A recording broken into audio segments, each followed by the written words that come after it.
sound of an acoustic guitar by itself, just you and the instrument, is the best possible interaction you could have with it. It was how I started playing guitar, and it's my #1 go-to. I play acoustic more than anything. It's how I write my songs, it's how I entertain myself and others if need be. Today I'm going to be sharing some more advanced acoustic techniques, or at least what I think is a little more advanced and a little more difficult, but it'll make your playing, I think, sound a lot better.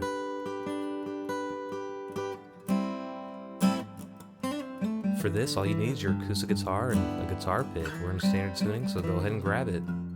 My name is Keith. Welcome back to the channel.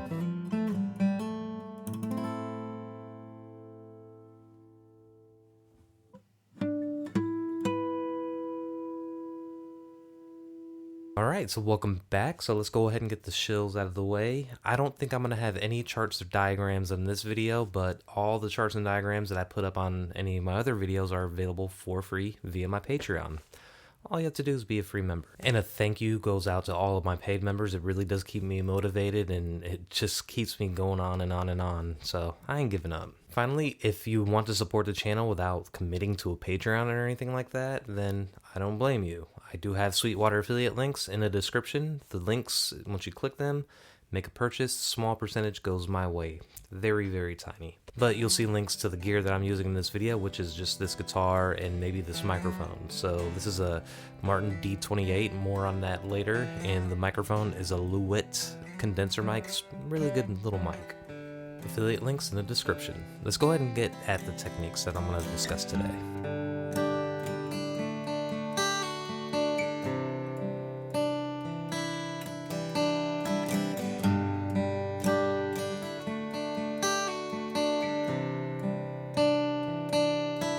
And so the first couple techniques I'm going to show you are related to this song. I think it's called One Horse Town or something like that.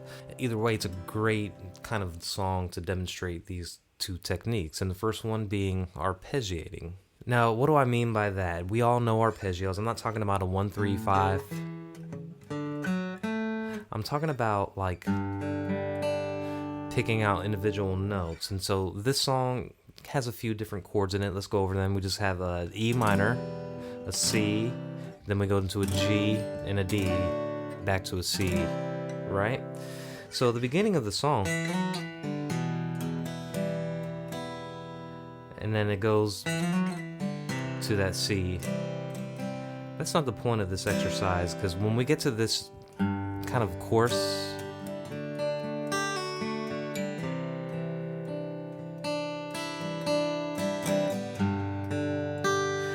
I'm not just strumming a straight G or any straight chords, right?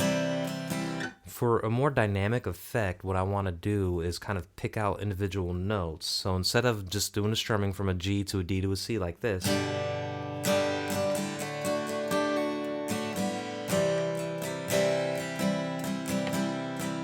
we're going to pick out notes, right?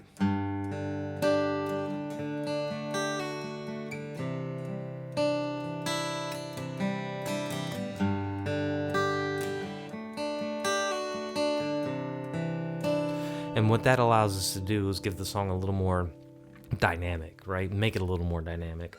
So I love doing things like that. Now, certainly there are times when it calls for straight up strumming. Let's say you want to go into a chorus towards the end of the song or anything like that. Then yeah, you might want to just go bang away at your guitar and do that. But, you know, sometimes building things up, especially from the beginning to the end, gives you a little more movement, gives the song a little more movement, a little more soul.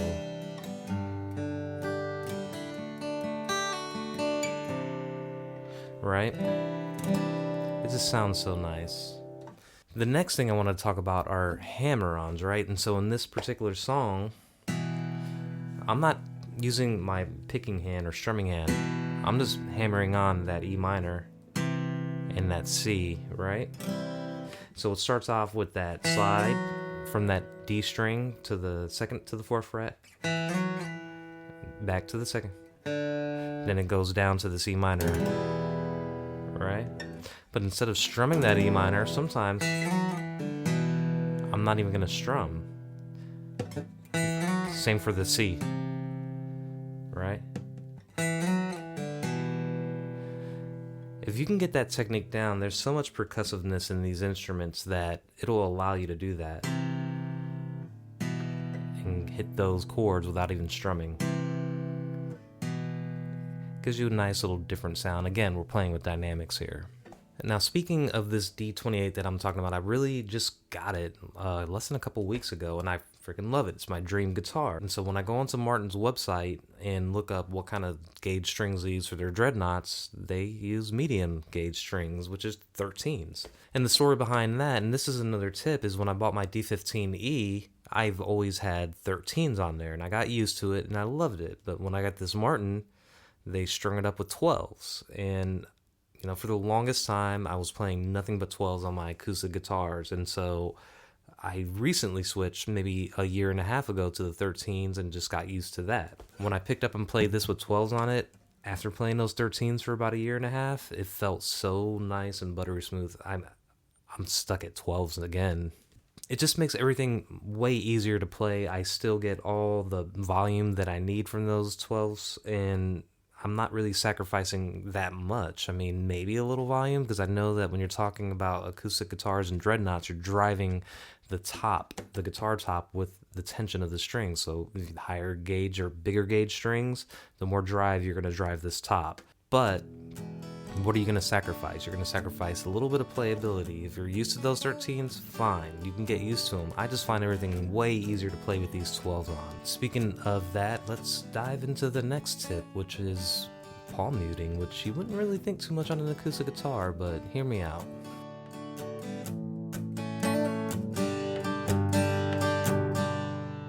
Alright, so regarding palm muting, what I'm playing here and the song I'm using as a demonstration is a song by Neil Young. It's called Look Out for My Love. It's an excellent tune. It comes off of his album, Comes a Time. Check it out. Love the album. Neil Young, the epitome of an acoustic guitarist in my mind. Love the way he plays. I model everything that I do on acoustic guitar after Neil Young, hence the D28. But what I wanted to show you, when you listen to the song, it goes from this E to a D to an A to a G, right? But when I first started learning it, I was just doing nothing but straight strums.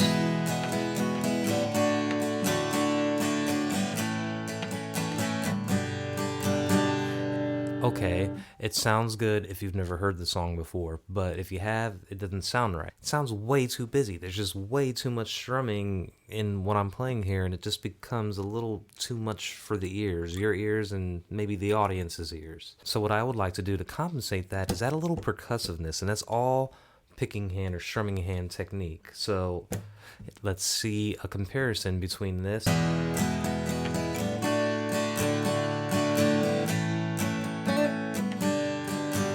something a little more percussive.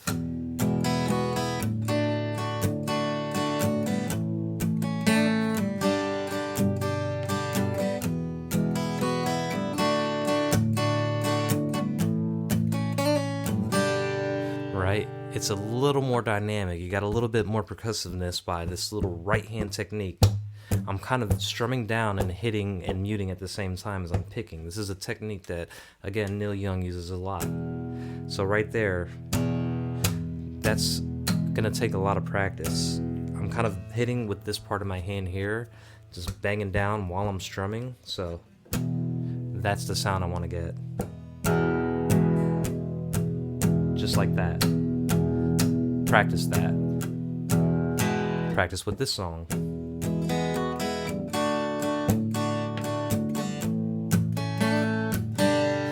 It takes a lot of deftness in this strumming hand to do that, and it only comes with practice. So you just gotta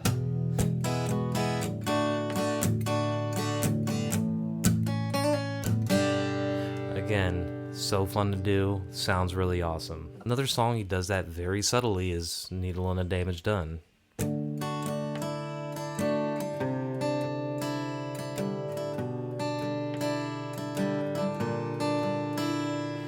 Again, very subtle. It's a delicate song and don't need to do too much. You don't need too much percussion, but you do want to practice that technique, and it takes a lot of practice. But you'll get it eventually. Well, these are a couple of defining characteristics of the way I play, and it took me a lot of time and a lot of practice of doing the same thing over and over to get there. So with a little practice, you'll get there yourself if that is what you want to achieve on the acoustic guitar. So I really do appreciate you joining me this week. If you like what you saw here, and if you already haven't, please subscribe. If not, just give me a thumbs up. I'll talk to you later. Thanks. Straight up and down.